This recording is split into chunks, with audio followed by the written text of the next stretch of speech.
What's up with it? Today we have a 4.7 billion bounty blue Doflamingo versus a 3.2 billion bounty Gecko Moria.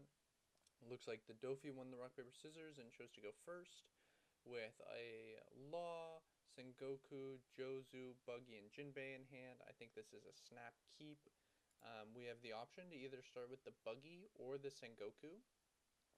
We could start with the Sengoku. Um, because if we find Teach is going to be really strong, obviously. Um, though maybe less so in this matchup because they can play Absalom on 4 pretty easily and pop it. Um, but even regardless of that, I think I prefer the Buggy.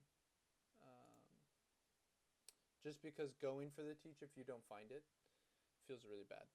And this is a perfectly fine stack. We get to draw 2K, we get to hit the boa. Definitely no complaints about that. Pretty unusual seeing a gecko, but they're at 3.2 billion bounty, which is pretty high on the ladder. I'm guessing they were probably somewhere around, they would have been pretty high, maybe even top 25 on the ladder at this point. Really depends on when.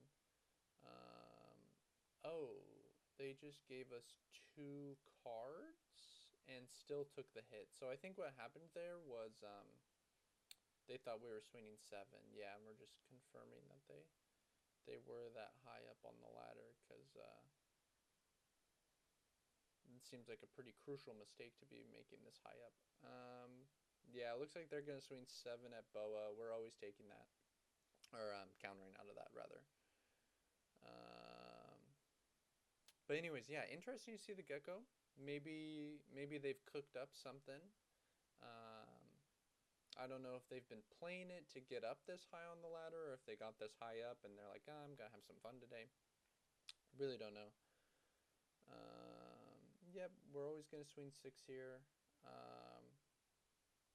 Because they don't know what we're going to do next. So we're going to swing 5. Because as far as they know, we're actually going to swing bigger here. So they kind of have to use that 2K. They kind of have to counter out of all the small swings, regardless of how we do them. This Sengoku found a Jinbei, pretty good. Honestly, I wouldn't have hated grabbing the boa, just because we're going to 7. And this turn, we're for sure going Jinbei Law, bounce the Sengoku, bounce the Absalom. So on 7, what we could do is we could replay the Sengoku. Maybe find another Jinbei, who knows. But regardless, and then play the boa. And then leader effect. So we get to go, like, assuming they don't remove any of our board, like 5, 5, 6, 7. And establish 2 characters. So I don't hate grabbing the boa there. But Jinbei, you're never going to be mad about grabbing Jinbei, so we'll definitely take that. And definitely doing the swings before we do the bounces. We don't want them getting to use that Absalom from hand as a free counter. So it's the 6th on turn for the Gecko. Looks like they're going to Shigi, so they're definitely trying to remove something with Absalom. I'm guessing they're going to swing into the boa. Yep. And KO this Law, which honestly feels really bad. You'd much rather KO the boa. But this attack is just never getting through. Like, I have a guaranteed 1K in hand here.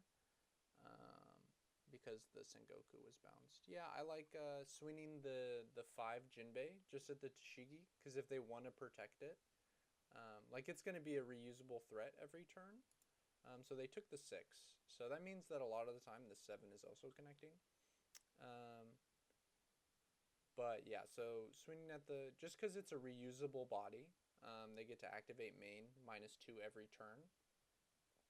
So by swinging 5, you're basically telling them, like, hey, if you want to protect this card that you used 3 Dawn for that's reusable every turn, and, like, it's a 2K, right? So, like, they used a 2K from hand, which means they really wanted it on board. if you want to protect this, this 5k swing now demands a 2k. Normally this 5k swing of life demands only a 1k, but now it demands a 2k. So I really like swinging 5 right there at the TCG. Playing Law here, just bouncing the Jinbei. Could never complain about having a Jinbei. We do already have one, so you could make an argument to bounce the Law, but I think we're just going to be able to continue to be a bit more explosive.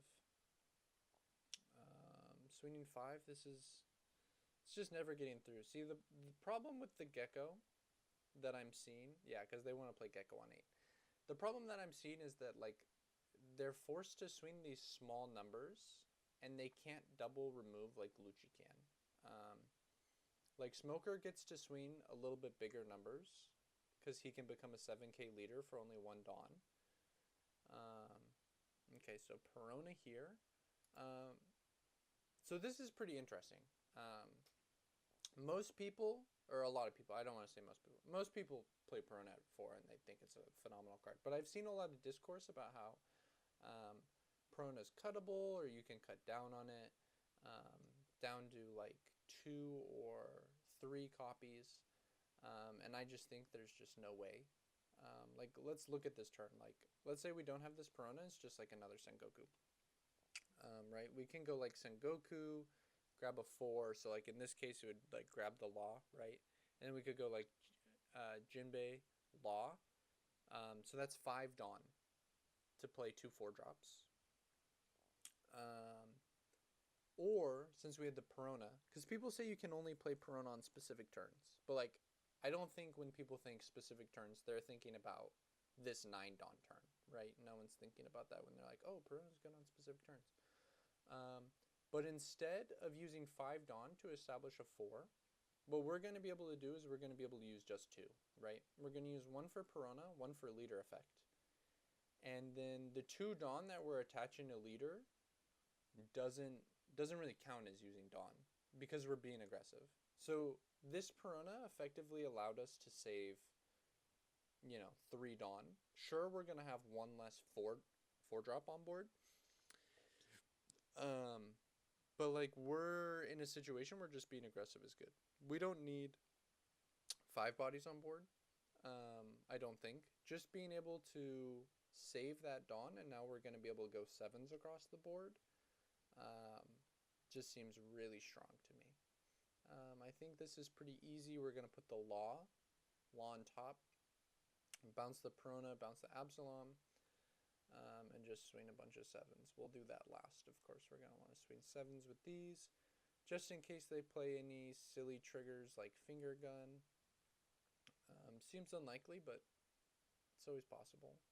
Just checking what numbers we want to do. It's always 7s.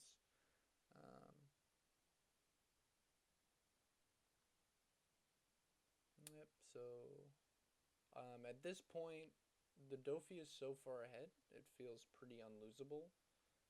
Like, the Gecko just really hasn't played the game, honestly. I don't think they've gotten a single attack to be successful so far. They've all been countered.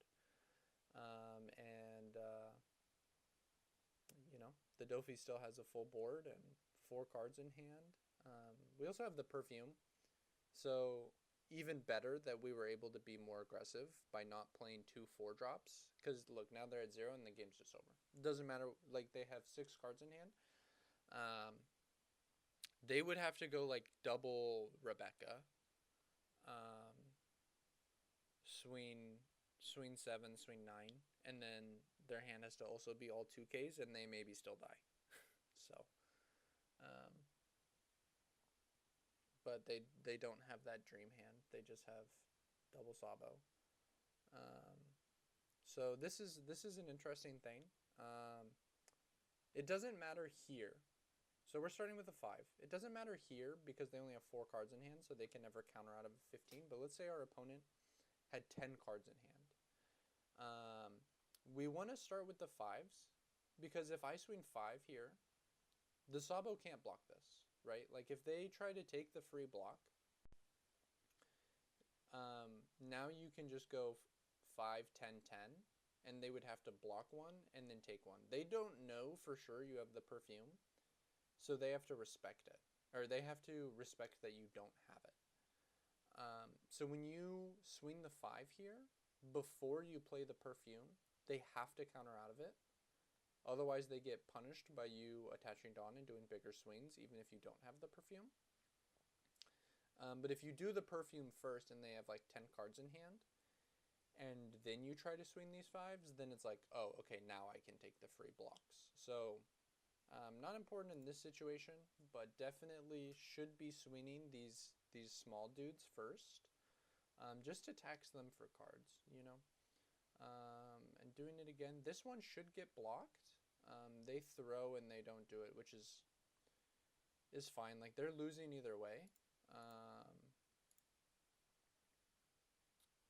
They're losing either way, but like, they don't know we have the perfume. So really they should block,